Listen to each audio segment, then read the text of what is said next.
Button now, and we are recording. Good evening, Corona Daze Professional Development Group, and anyone who has joined us in the Zoom room, and anyone who catches this on the replay. I am Danette Edwards. I am the founder of Corona Daze Professional Development Group, and I am here this evening with Eric O'Brien and Dory Kaplan. Now, Eric is going to lead this presentation, and Dory's going to jump in whenever she likes, okay? So I'm going to tell you a little about, first of all, this is a Q&A with the Agile Instructor for obtaining your safe certs. Is that what it is? SAFE certs. Okay. Uh, and today, Eric is going to talk about some expectations and outcomes related to these certifications. He's going to talk about what are the benefits of certifications and prepping for your future role. I'll tell you a little about Eric. Eric has over 15 years of experience in quality management, project and program management, and agile organizational transformations in telecom, banking, and insurance with a deep understanding of agile tools Rally, Jira, Agile Craft, Jira Align, and utilizing them to generate pull with clients, as well as having taught over 38 public and private scaled Agile Inc. courses across the United States. 11 of them, the implementing of SAFE course. So I'm going to turn it over to Eric now, because you guys know I don't know anything about Agile. I'm a student like you all this evening. And you can tell just by the way I didn't even know what it's called. So Eric, thank you for joining us. Guys, if you have any questions, please drop them in the chat, either on Facebook or Zoom. Eric, if I left anything out of your bio that you'd like to highlight, please do it, and then we can get going. I'm going to stop my camera and mute myself. All right, Dory, looks like it's you and I. Okay. Well, thank you for having us today, Danette. We're very appreciative, and we're going to kind of do it back and forth, question and answer style with both I and Eric, and that way, I want to take. I'm fairly new to Agile. I've only known for a little bit less than a year, so I'm no expert by any means, but I can proudly say that Eric is the expert. So after we'll go through our list of questions, and then if anyone has any additional that if they want to hold them to the end, and then we'll have an open Q&A session for everybody to join in. So without further ado, I'll start in, and I guess everyone's question is, how did you get into agility, Eric? So I got into agility by accident. I was a project manager for a very large, we call these waterfall projects. So think of these really big, multi-million-dollar projects. We spent probably 8 months just writing documentation before we even build anything. And these projects have a habit of being behind schedule, over budget, huge number of quality defects. And my company, we wanted to do something different. So I went to this Agile boot camp, and I remember the day. It was really funny. Is that we went to this Agile boot camp, and this one of these big four consulting firms came in, and they had us do this exercise called the Marshmallow Challenge. Basically, it's to build this tower with this team of people, and what it really showed us is that this idea, this ability to build things quickly and get feedback and to prototype really allowed us to mitigate that risk that we normally see when we take that huge amount of effort to build something that's large and then wait and wait and wait until we have everything exactly as we hoped it to be planned, and then it doesn't work the way we planned.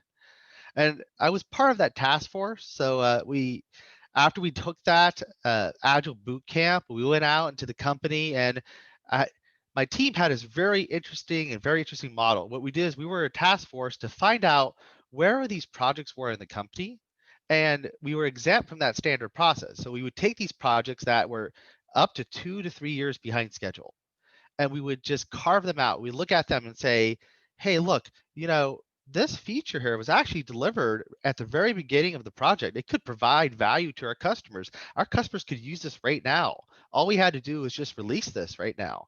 So we would scrape that piece of that effort out. We would deliver it to our customers, test it, development. Our team had everything. We had everyone we needed to make that happen. And it was awesome. We got stuff done.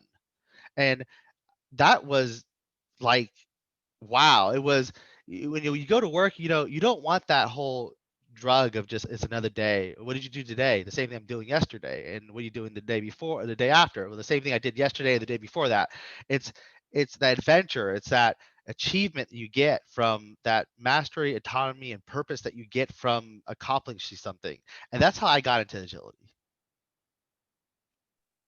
That's pretty good. I guess, that leads to the next question is like, there's a lot of people that not really sure what agility is. Maybe they've heard about it. So if you could put it kind of in the framework of someone that has never heard of it before, and I can tell, from my own experience that a lot of it is experiential.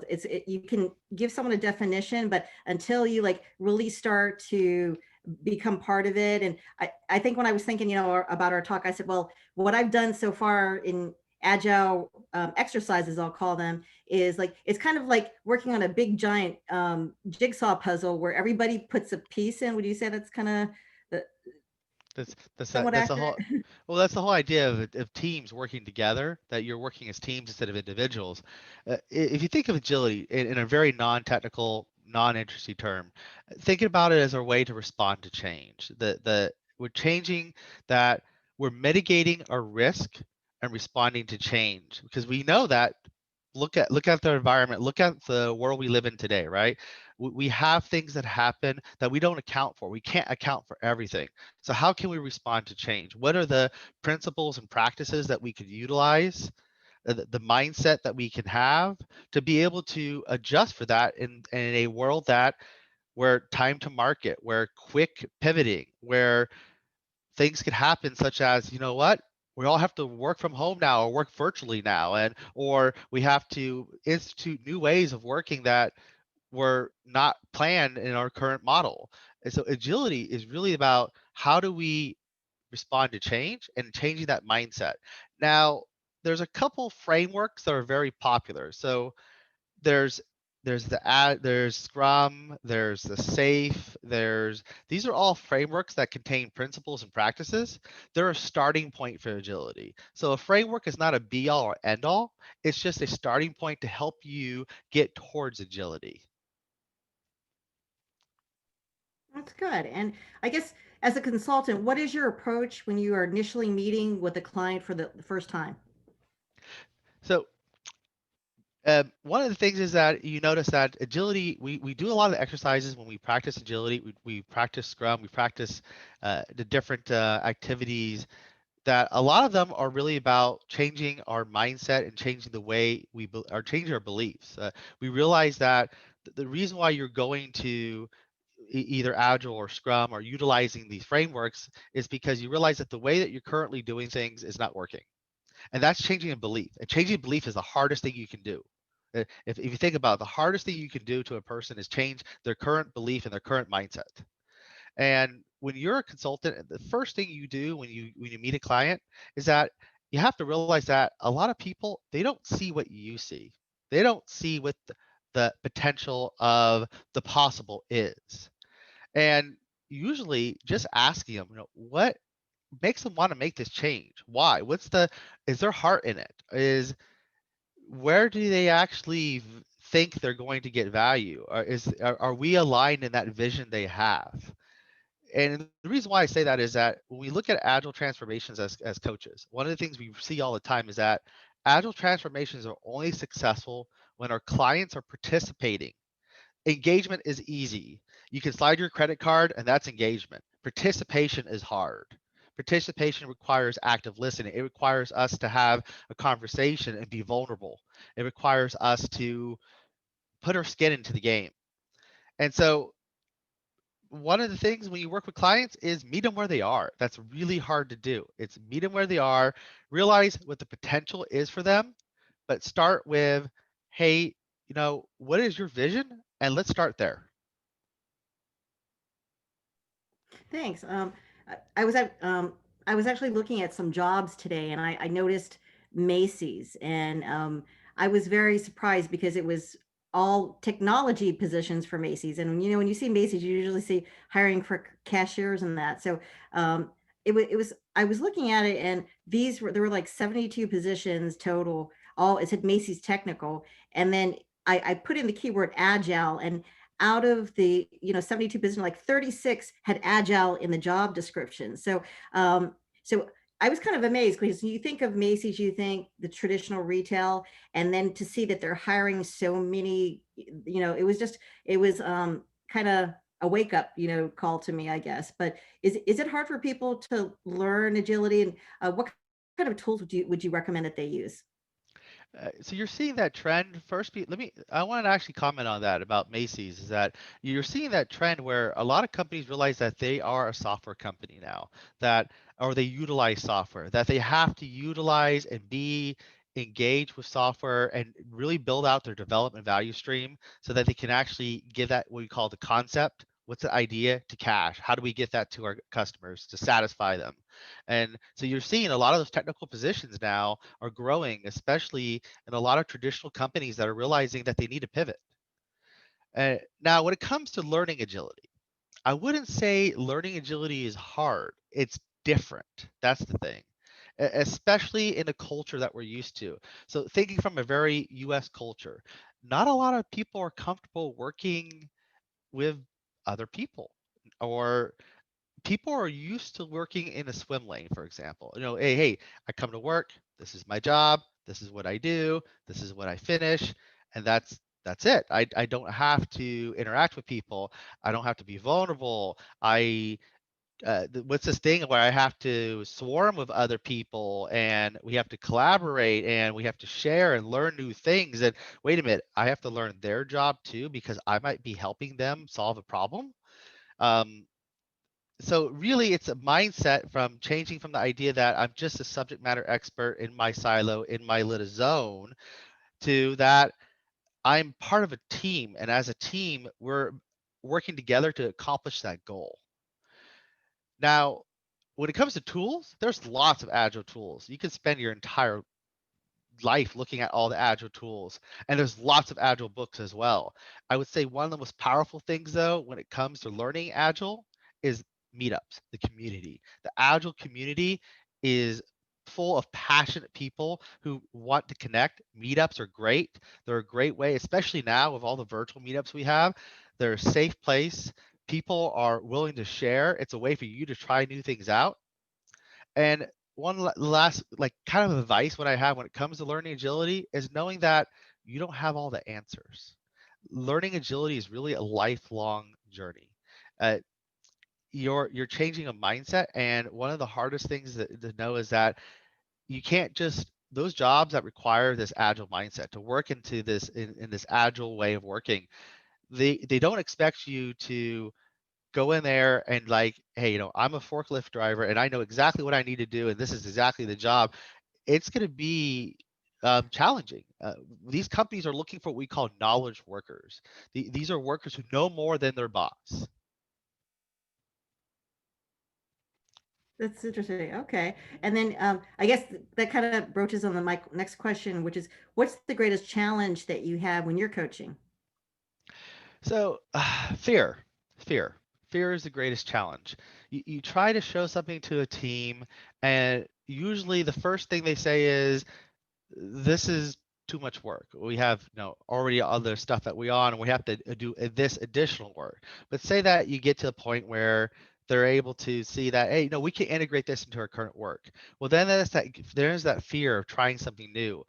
They've been a lot of teams, a lot of companies have been doing things for since 1950. They've been doing things a certain way that's very these processes, these systems, these really organized ways of doing things have been around for over 50 years. People get comfortable with that, and being uncomfortable trying something new, once they get past that and they get past that fear and they try something new, and then you see their attitude change, and then they're like, what's next? Hey, Eric, tell me more. What can we do next? That's good. I guess it's to get to them to that point is the whole challenge, I guess, for you.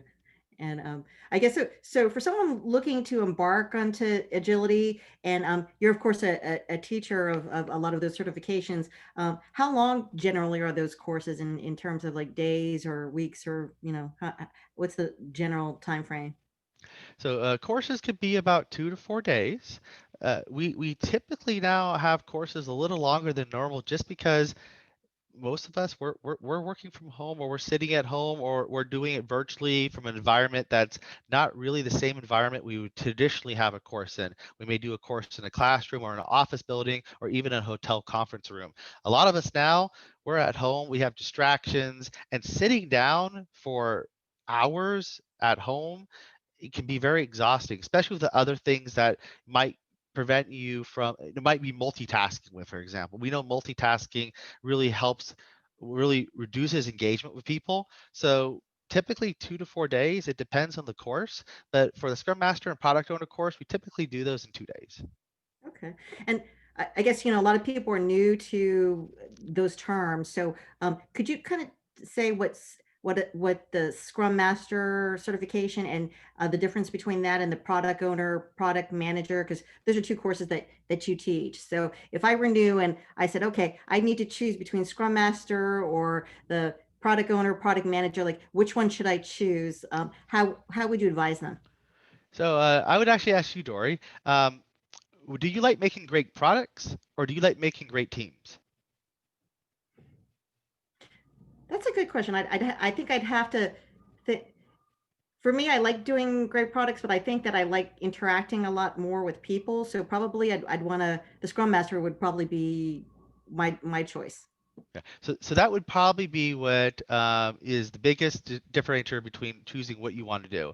If you really want to build great products, you really want to be engaged with customers, you want to see that product grow to life and get customer engagement, and look at how successful this product you built can be, and um, be the one that actually focuses with that product delivery, or do you want to be that person who gets in a group of 5 people or six, 5 to 6 people, and it's like, hey, how we all doing today? And you get crickets, and then you're that person who's going to be that facilitator. You're that person who's going to really be that one that express a little vulnerable. Hey, so hey, guys, we all just got together.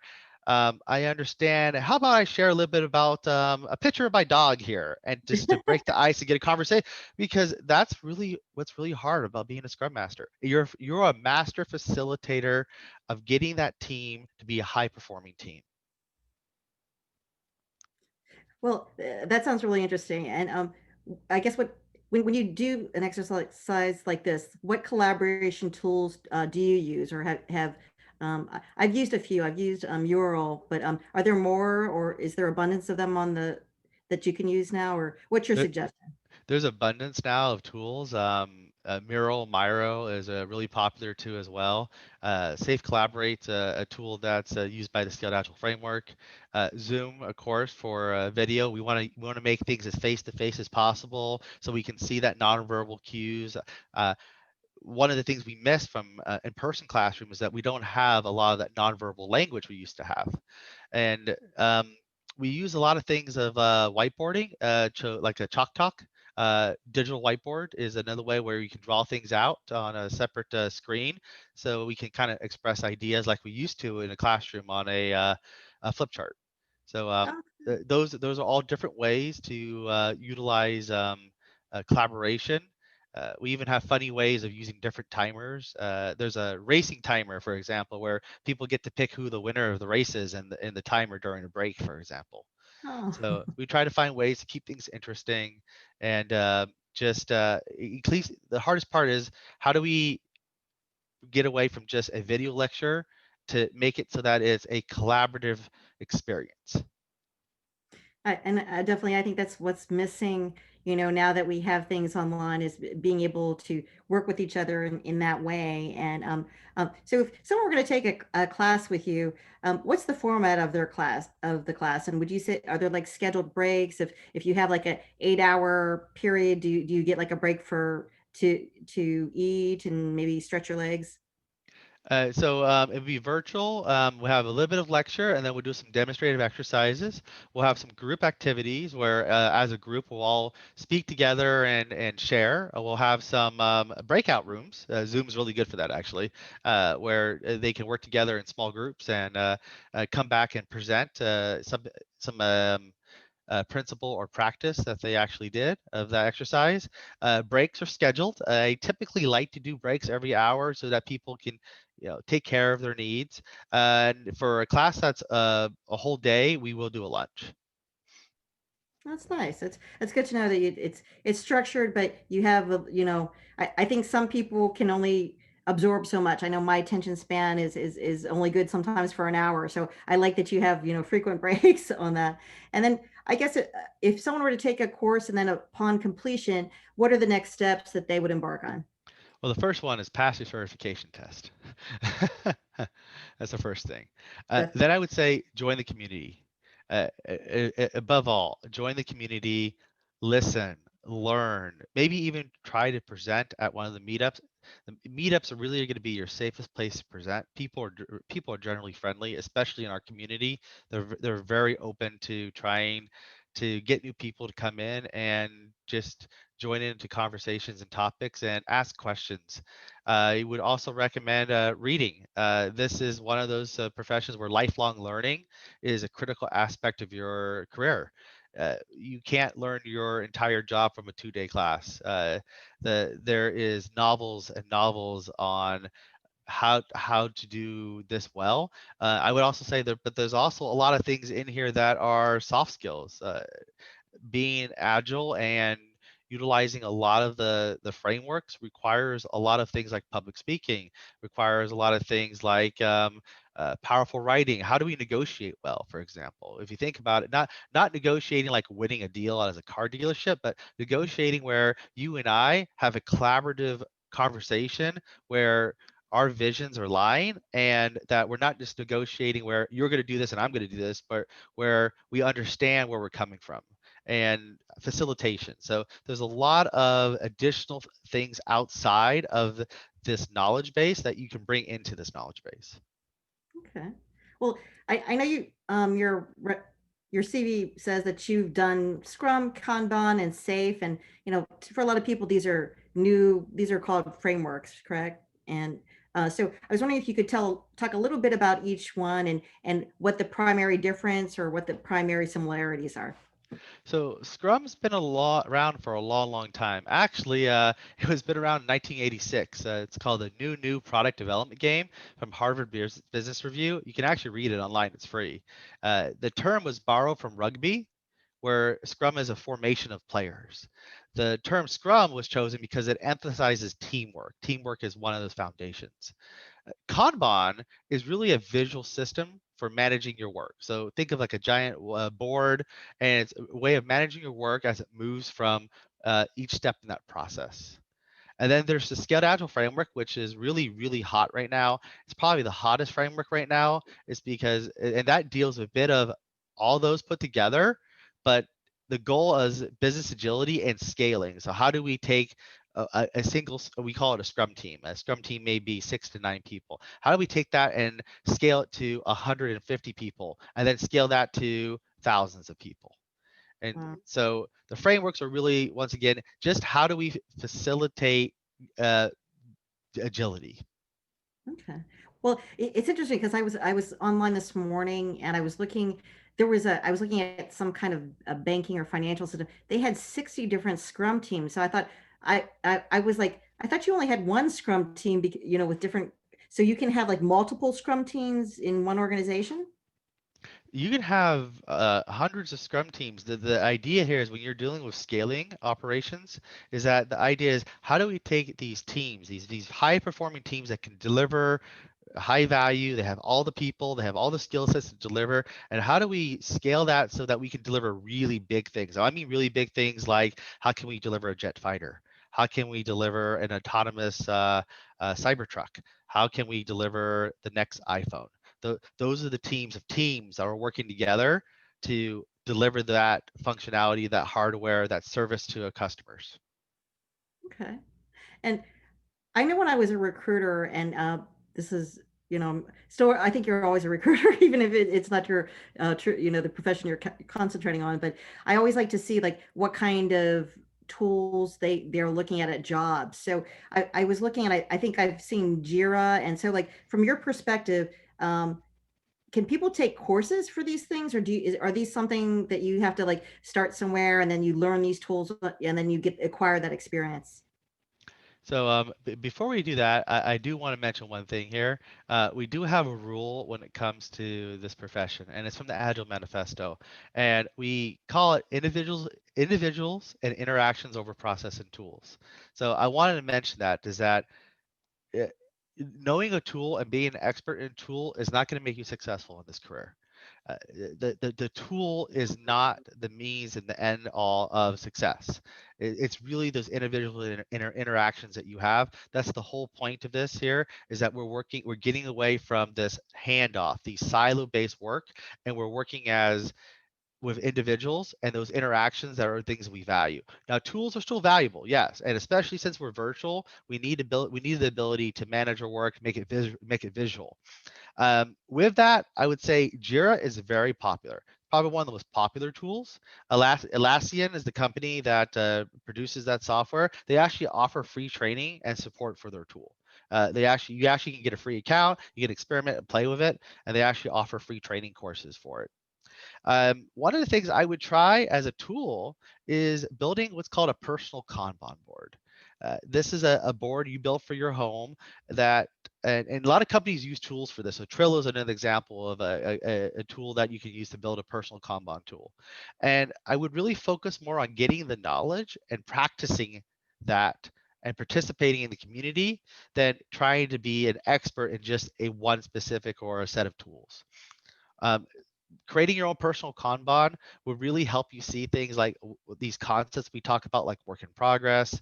We talk about things like continuous flow diagram, and how those concepts actually apply when you get to experience this. And Dory, I think you mentioned it too earlier here, is that you a lot of the agile training that you've gone through has been really about exercises to practice the principle.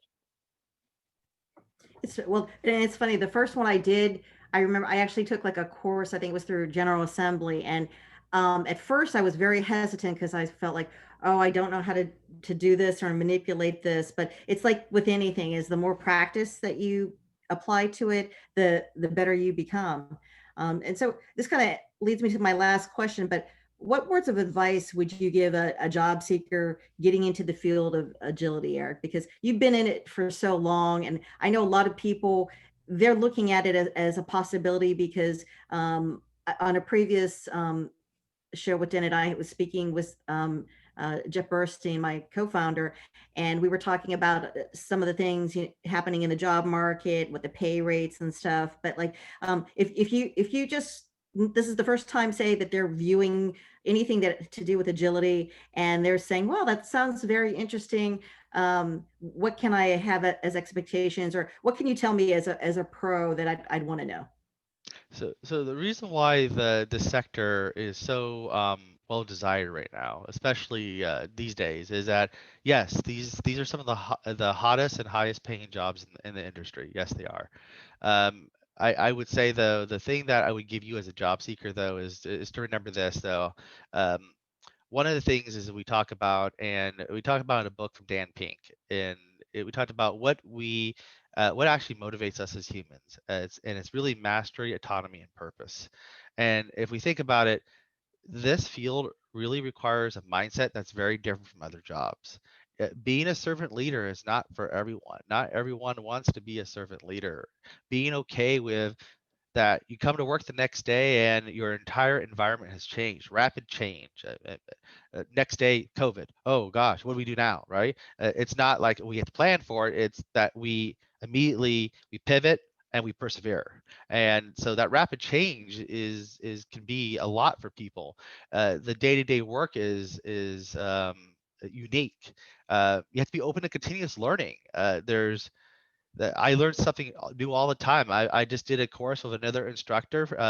I've taught the course many, many times, and I learned so much from his perspective in hardware that I couldn't even imagine. And it was a course I've taught over 20 times, and I learned something from that.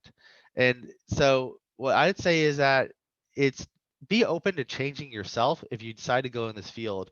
It's a field that you can feel easily overwhelmed and not know what direction to go.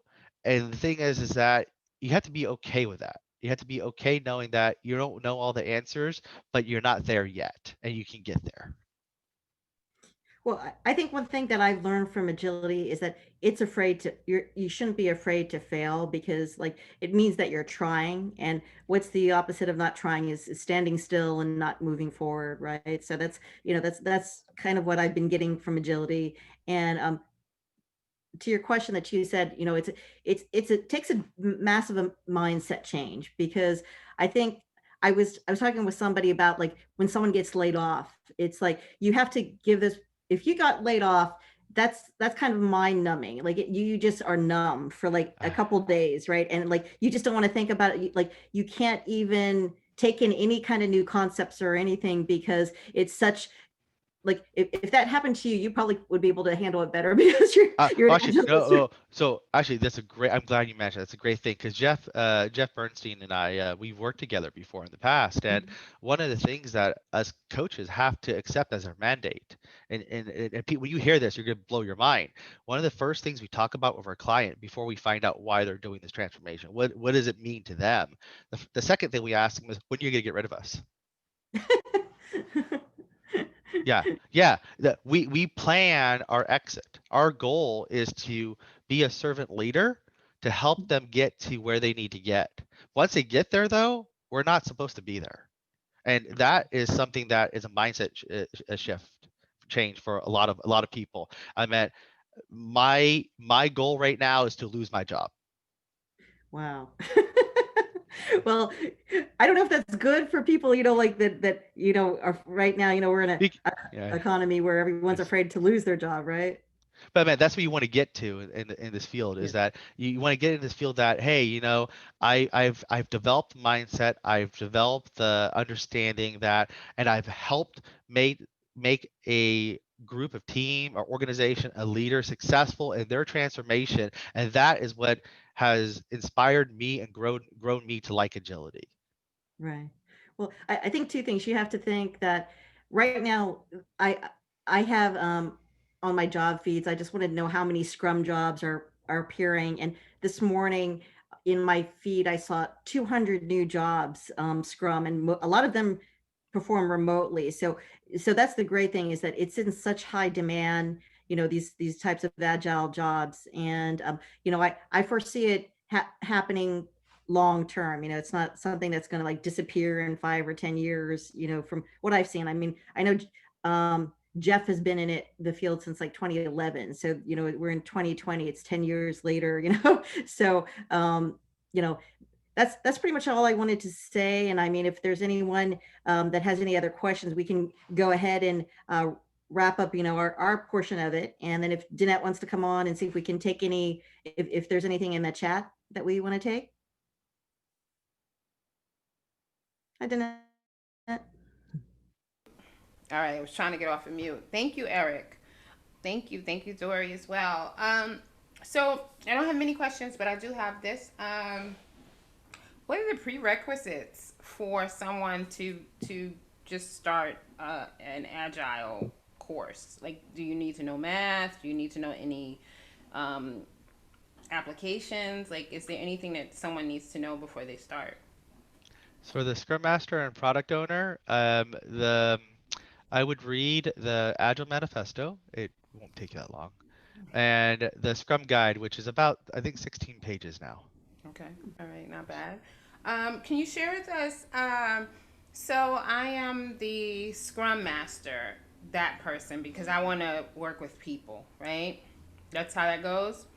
What could I typically, what, not a day in a life, but like, what are some things I could do because I know Agile or because I'm Agile certified in my workplace? Like, so my job requires me to be a Scrum Master, and can you just people still don't understand what they. You're asking what can you do? Like, say you're a Mm-hmm. Scrum Master today at your job. What are some things you can do? Uh, Yes. you can facilitate conversations with your team and get them to actually start having conversations on the work that they're working on. You can help them to be comfortable with helping each other. That's really hard. You got some really intelligent people who may be really good in their field for years, and and getting them to actually maybe working and pairing together. You could facilitate retrospective so that the team can have some conversations that are heartwarming and inspirational and try something new. You can find a way that to get the team to be open to experimentation. How about we try something different here and give it a try? You can ensure that people's voices are heard. That is really big on a Scrum team. You get dominant personalities and you get some people who are more introvert on a Scrum team. As a Scrum Master, you got to maintain that balance. You got to let it so that the team's voice is one, not just the one individual. So a lot of it is facilitation management. It's reading people. It's providing a safe space for people to work together, and it's looking for opportunities and ways to experiment to facilitate that. And what is a good amount of investment to make in these trainings for a layperson? So someone just coming into this, what is a? I mean, the courses are priced all over the place. What's a good investment? Reasonable, makes sense.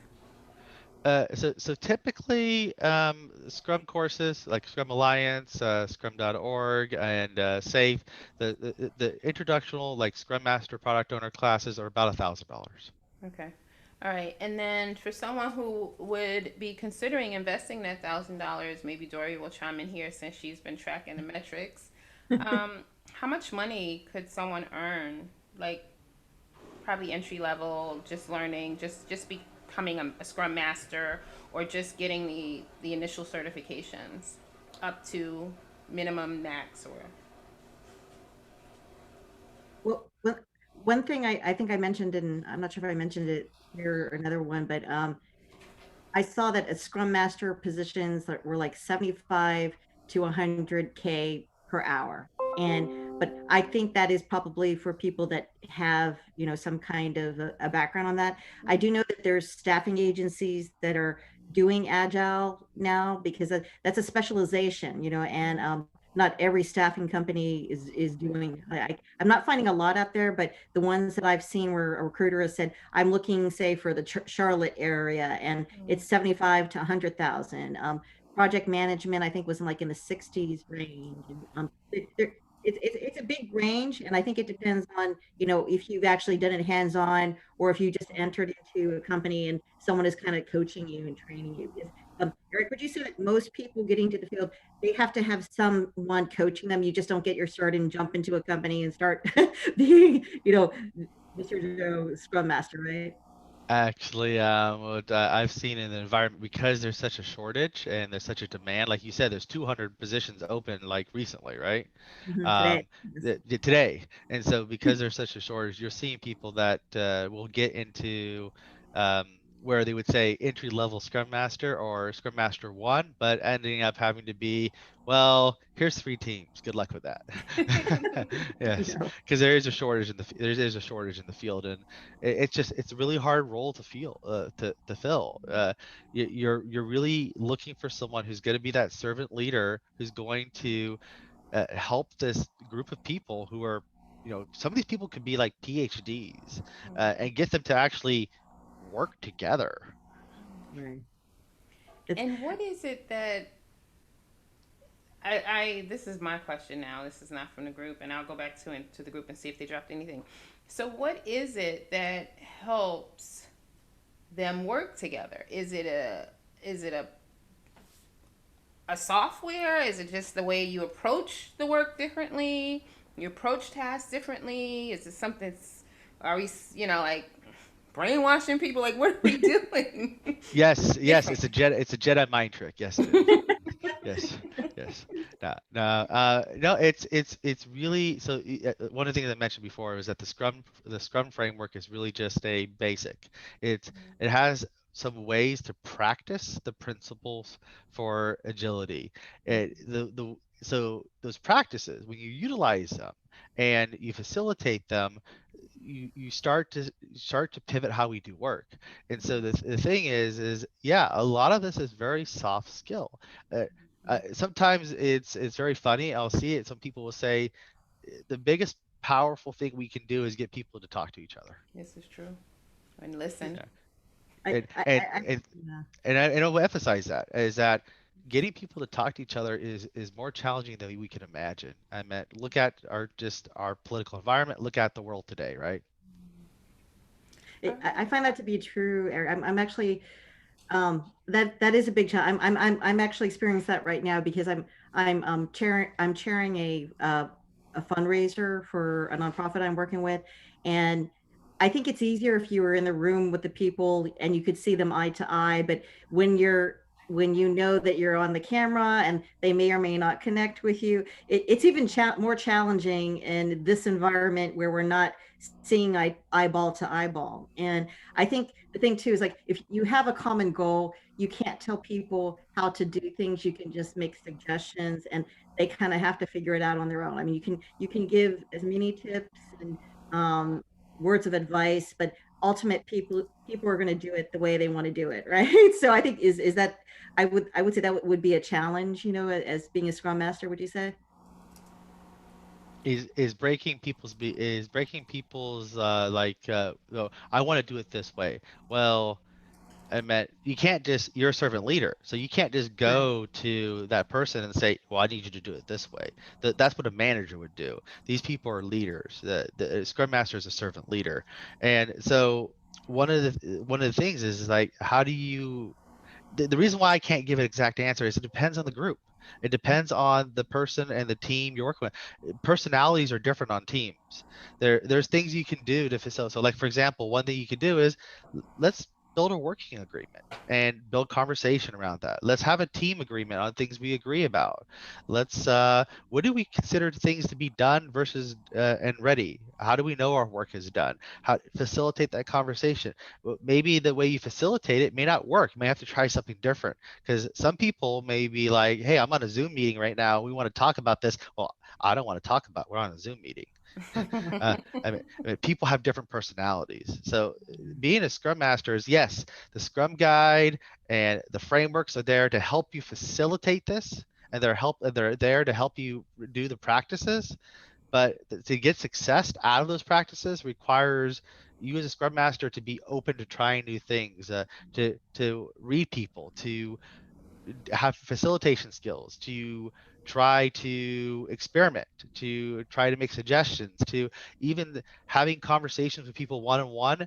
A lot of times, some of the best Scrum Masters I know, what they're known for is just actually getting in on the morning. One of my scrum masters I work with, his most powerful trait, his most powerful thing, he gets on the morning with our architect and he sits there and he just listens to the architect. And after just listening, I go, "You should be a therapist." He goes, I don't want that job." And just listening and just getting that feedback and all of a sudden he goes, "That architect now really just likes to help people because he feels like he's heard." Right. Yeah, I hear you. I always say the most powerful thing we can do for someone is to listen to their story, whatever it is, whether it's about work, the children, their hard day, their commute, whatever it is. Um, Yes, so, we call it emotional intelligence and showing mhm. empathy, but emotional intelligence is really huge in this field. Mm.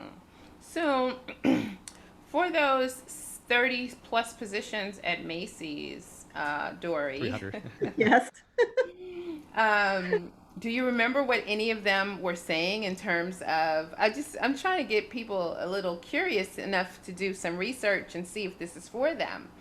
Right. You remember anything about those positions? Did anything stand out, or did you not look? You didn't read them. I, I I read a couple, and one. I mean, I remember one. I actually I took a screenshot. I can send it to you later. But All right. I was I like to study positions because Mm-hmm. kind of being a recruiter, that's you're used to studying and seeing. Okay, what do they really want? I saw agility, agile processes, agile in one of the positions, which was the lead for software. So that's a pretty high position when you're the lead over the whole software team. It mentioned agility 4 times. And I mean, because Mm. as a recruiter, a lot of times you're scanning a resume and you're Yeah, looking for for those words. keywords. Yeah. And I said, wow, I would not think that Macy's would be changing over to an agile mindset like that. And I mean, like, of all these positions, like, most of them that said like software, like some of them were, a lot of them were in software, because Okay, it's, that's where it started, right? but yeah. So when I looked and I opened the positions, like, yes, must be, well, the lead one said must be willing to mentor and coach others. So Mm, that stood out for me okay. because, All right. yeah, if you're, it didn't say that they needed to be Scrum, but it to me, that's what an agile coach does, is you're mentoring and you're developing. And so that's what I saw. And then I look at other ones, other job positions that have, Scrum Master, and some of them, like, and there's so many different, it's not, I mean, there are a lot in the IT field, but there's a lot in many different fields. Like, there's this company called Reef, and what they do is ghost kitchens. So, so they set them up they can set up a kitchen per se for any kind of food vendor anywhere. And they're looking for a Scrum Master because it's a technology company. You think of it, oh, setting up someplace, but I'm fascinated by something like that because it just shows like that, the kind of mindset and the technology that they need to be able to set up a kitchen in the middle of a field somewhere, or on a city block somewhere. So I've been really studying, to get a better understanding myself, of agility, because like I said, I'm new. A year ago, I had no idea, except that I had a connection named Jeff, and he was an agile coach. That's all I knew. And then when the pandemic hit, just like you came out of yourself to, to have Corona days, because sometimes it takes like something massive to shake you up and say, wow, I never thought of that before, or maybe I need to think a different way, so I've been very interested in just that. There's such a proliferation of those jobs, and like Eric mentioned, there's not enough people to fill those positions. But the one thing I thought about is, just like when you're studying any kind of profession or career, you have to do your work, you have to do your research, you have to, like, I'm studying what it takes to be a Scrum Master, because I'm not quite ready yet to take the course, but I'm seeing what kind of a mindset that I have to develop. Like, I pride myself on calling myself an agile marketer, but agile also means collaboration. And when you're in marketing and sales, you're very competitive. I'm a very competitive person, and you kind of, when I was talking actually with Jeff today, and we were talking about that, and he said, yeah, but that's kind of not the agile way. And I'm like, what? Because I'm sales, I love competing. That's just, in my thing. So I'm trying very, very hard to say, okay, so put that down a little bit, and it's interesting that, we both, when Eric asked me about Scrum, because the challenge really, I think, is working with people, because, people, I think when you focus on product, that it's a product or it's a service, but when you're working with people, you have so many dynamics and so many different things you're working with. That's a big challenge. So, and coincidentally, it pays a lot more too, because it is, like, it's harder to find the right people with that soft skill set that can do that type of a job. So, um, it's a journey I'd like to embark on when I'm ready. I'm still learning, and I'm still doing the exercises, but at least I'm trying. I don't think I'm ready for that part yet, but it helps when I talk to experts like Eric and Jeff, and hopefully we'll get a lot more. Did you say there was maybe some questions in the chat, or maybe Oh, I if looked. I didn't see any. I'll look again, but I have two more questions. One is, no, I okay. don't have any more from the chat. One is this something, pursuing Scrum or Agile Agility? Is this something that you would recommend for all project managers, people who are currently project managers? Do you feel like this is That the depends on the way? type. So actually, project managers actually depends on what you mean. So I'm a Mm-hmm. PMP.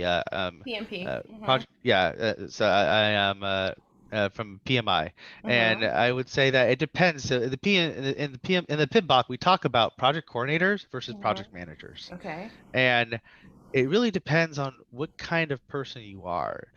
One of the things is that we find that project managers, a lot of them make really good product owners or scrum masters, depending on how they interact in their environment. Mhm. So a lot of project managers make really good scrum masters. Why is that? Well, how do project managers become successful? Well, They, they've they been know the right managing these people. people. Yeah, They positioning they people. know the right people. If there's an impediment that's blocking my team and I'm a project manager, I know who to talk to, right? Yep. Yes. So it depends. If you're that kind of project manager, you may be a really good scrum master. But if you're the other project manager, maybe the type that's more of a program manager, you deal with the business, you deal with facilitating the business context and the vision, and you really deal with the roadmap and where the product kind of fits and where it's going to really be scaled out. Maybe you deal with branding. You're more like that program coordinator type at the very high level there, like really high level. You may be better as a product owner Okay. because you have that in-depth knowledge of the product. Mm. So it depends. A lot of project managers I see who are successful as scrum masters are the types who are really good at getting their project successful. They realize that, well, hey, this is going to take that long, but you know what? If I go talk to Bob over here, it'll get taken care of. Mhm. And that makes really good scrum masters. They have those relationships built up, and they are able to remove the impediments that block the team. I love it. And my final question is the groups that you mentioned, like joining a community, Yeah, of an meetups. agile community. Can you give us, you can send me or some information on those so I can post some of that in the group. Um, yeah, and I don't Yeah, I have said, anything yeah. else. So I can share the one that a good friend of mine has run. His name's Phil Gardner. He's with SAIC. Okay. It's Skilled Agile DFW. We're out in Dallas, Fort Worth here, and it's a really open one. We actually have a guest speaker. It's an author, M. Campbell. She's a safe fellow, but she's also has written a lot of good books about building high performing great teams. Her books are awesome. She has a book called Tribal Culture Mm-hmm. that tells you how to build great teams and how to uh, get teams to uh, be those like tribes. And so she's going to be presenting at the next meetup. Please, if you have any promotional information, please send it to me. Yeah, we'll do. Your contact information for the group. And I know I said that was my last question, but this makes sense. So, a first step for someone who is interested in learning more is, again, to read the two publications you talked about. I'll read I'll listen to this again. I listened to these a couple times. Is to read the two publications. One was what, like the Manifesto of a Scrum Master. What was that? The Agile Manifesto and the The Scrum Agile Guide. Manifesto, and there was another one, The Scrum Guide. the Scrum Guide. Okay, so would be to do those two things. Join a group, a community, meetup. Yeah, join a meetup. Join a The meetup. meetup that I've kind of picked was kind of my own, so I'm kind of, Okay. and our focus is we're mixed, so we allow different topics, but we really Mm-hmm. focus a lot on the Skilled Agile framework. But lately, we've been bringing authors who are more open to just things that are beneficial to the community. So, like this next speaker is an author and her topic is really more generic. It's not to a Okay. specific framework. Okay. Yeah, I want people to get their, just kind of put their toe in the pond, to just see what this is about. Maybe they need to actually experience some of this to get a better understanding, to see, do they believe there'd be a person that would be a good fit, and then pursue some courses down the line. Because I think would be a great opportunity for a lot of people that I know. And I'm hoping that some of you will do some of the, oh, thank you, Eric. I'll get that. Will at least join the meetup, right? If you don't want to read, even though Eric said these were little manuals. They weren't big telephone books. So Oh yeah. I just checked the Scrum Guide's only. I was wrong. It's 19 pages. Sorry 19 about that. pages, all right, guys? So you Yes. can do that, right? And the Agile Manifesto is one. Oh, 1 page. Okay, yeah, that's 20 pages for your professional development. And then you can maybe be making 60, 75, 85, $100 an hour eventually. Not immediately, though. Okay, guys, you got to put some work in. But possibly, don't come back here and say, Danette, you told me to read this and I'm going to make $75 an hour. No, that's not it. But, it sounds like these investments would be worth it. I mean, the investment of your time, into some of this, and the investment of I'm sorry, the investment of your time for the meetup, and the investment of your reading time. I hate to give up my reading time, guys. I have to tell you, because I have such little, personal reading time. But I'll give it up for some of this, because I need to have better understanding, as our members will. They're more likely to reach out to me with questions before they reach out to you, Eric. That's how it And is. Well, Dana, I'm going to encourage everyone that's seeing this to actually join a meetup, because I joined like one or two myself, and and I said, you know what, what's it gonna hurt? If I don't like it, I can always not go. But like I joined one that's actually in the UK, and Hmm. so I had to adjust time frame, but it was really good. I met and I'm interacting with people in different areas of the globe, like not just here in the States, but Jeff and I are doing one. We're developing a toolkit for Kanban for kids, and I was on a call yesterday, and people from Spain and the UK were all on, and I love that, that interaction with people from different cultures, because I love diversity.